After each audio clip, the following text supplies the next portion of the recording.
Shalom, perkenalkan nama saya Marcella Pangimanan dari program studi Manajemen Pendidikan Kristen semester 1.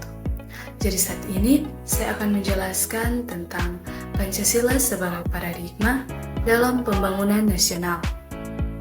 Pancasila berfungsi sebagai paradigma dalam pembangunan nasional Indonesia yang mewujudkan nilai-nilai dan aspirasi bangsa. Pancasila berfungsi sebagai kerangka acuan bagi aspek politik, ekonomi, sosial, budaya, dan keamanan pembangunan. Pancasila mempromosikan keadilan, demokrasi, dan martabat manusia, serta memastikan bahwa semua inisiatif mencerminkan prinsip-prinsipnya. Integrasi ini bertujuan untuk menciptakan masyarakat yang harmonis, yang menghargai keberagaman, dan mendorong pertumbuhan yang adil sejalan dengan konteks budaya dan perjuangan sejarah Indonesia yang unik. Penerapan Pancasila dalam berbagai sektor merupakan salah satu contoh perannya dalam mencapai kemajuan bangsa yang berkelanjutan. Pengertian paradigma. Nomenklatur paradigma berasal dari bahasa Latin, yakni kata para dan degma. Para berarti di samping, di sebelah, dan dikenal, sedangkan degma berarti suatu model, teladan, arektif, dan ideal.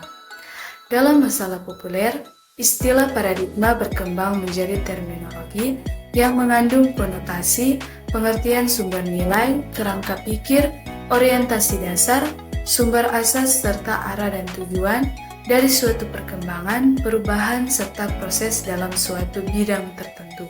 Pancasila sebagai paradigma reformasi. Esensinya, gerakan reformasi dilakukan ke arah suatu perubahan menuju kondisi serta keadaan yang lebih baik. Secara etimologis, reformasi berasal dari kata reformation, dari akar kata reform.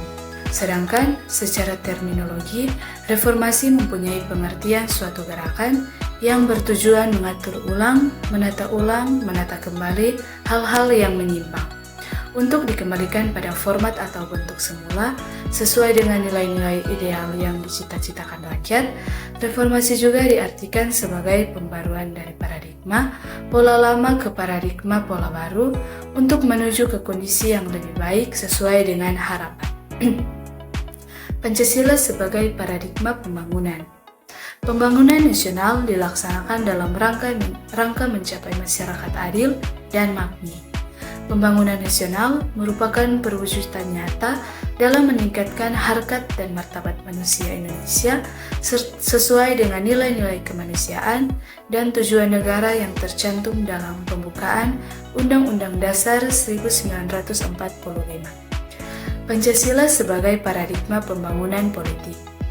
Kailan menyatakan bahwa landasan aksiologis atau sumber nilai bagi sistem politik Indonesia terkandung dalam Deklarasi Bangsa Indonesia melalui pembukaan UUD NRI tahun 1945 alinea keempat. Konsepsi ini menunjukkan bahwa dasar politik Indonesia terdiri dari keterjalinan bentuk bangunan kehidupan masyarakat yang bersatu sila ketiga, demokrasi sila keempat, berkeadilan dan berkemakmuran sila kelima, serta negara yang memiliki dasar moral ketuhanan dan kemanusiaan. Pancasila sebagai paradigma pembangunan sosial budaya. Menurut Kailan 2010, pembangunan pada hakikatnya merupakan realisasi praksis untuk mencapai tujuan bangsa.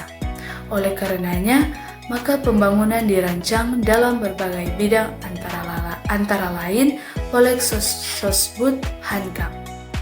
Pancasila sebagai paradigma pembangunan ekonomi. Menurut Kansil 2006, setiap negara yang ingin kokoh berdiri dan mengetahui dengan jelas ke arah mana tujuan yang ingin dicapai harus mempunyai pandangan hidup atau paradigma. Dengan memiliki pandangan hidup, bangsa yang jelas, suatu bangsa akan memiliki pegangan dan pedoman bagaimana memecahkan dan membangun masalah ekonomi, politik, sosial, budaya hukum, dan hankam yang muncul sebagai akibat dari gerakan masyarakat yang dinamis dan makin maju. Pancasila sebagai paradigma pembangunan hukum. salah satu tujuan bernegara Indonesia adalah melindungi segenap bangsa Indonesia dan seluruh tumpah darah Indonesia. Perlindungan yang dimaksud tentu saja bersifat ke dalam dan keluar secara menyeluruh. Perlindungan keluar tentu saja yang berbentuk ancaman yang datang dari negara lain, baik ancaman secara fisik maupun non-fisik. Sementara perlindungan ke dalam merupakan perlindungan terhadap segala macam ancaman yang datangnya dari dirinya sendiri. Pancasila sebagai paradigma kehidupan kampus. Pada dasarnya, aktualisasi nilai Pancasila dalam setiap pribadi sangatlah penting, terutama aktualisasi Pancasila secara subjektif dalam diri manusia.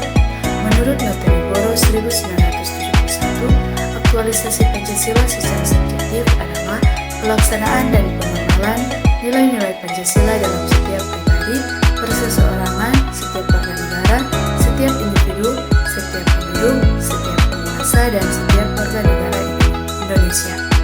Aktualisasi Pancasila secara subjektif menurut Notonegoro lebih penting daripada aktualisasi Pancasila secara objektif, karena aktualisasi secara subjektif ini yang menentukan keberhasilan aktualisasi nilai Pancasila secara objektif. Jadi, kesimpulannya adalah Pancasila sebagai paradigma pembangunan dapat diartikan sebagai Pancasila kerangka pikir, sumber nilai, orientasi dasar, sumber asas, serta arah tujuan dari pembangunan. Oleh karena itu, penggalian terhadap nilai-nilai Pancasila menjadi dasar syarat utama dalam perencanaan program-program pembangunan yang dilakukan. Kailan menyatakan bahwa landasan aksiologis atau sumber nilai bagi sistem politik Indonesia terkandung dalam Deklarasi Bangsa Indonesia melalui pembukaan UUD NRI tahun 1945 alinea keempat. Sekian dan terima kasih.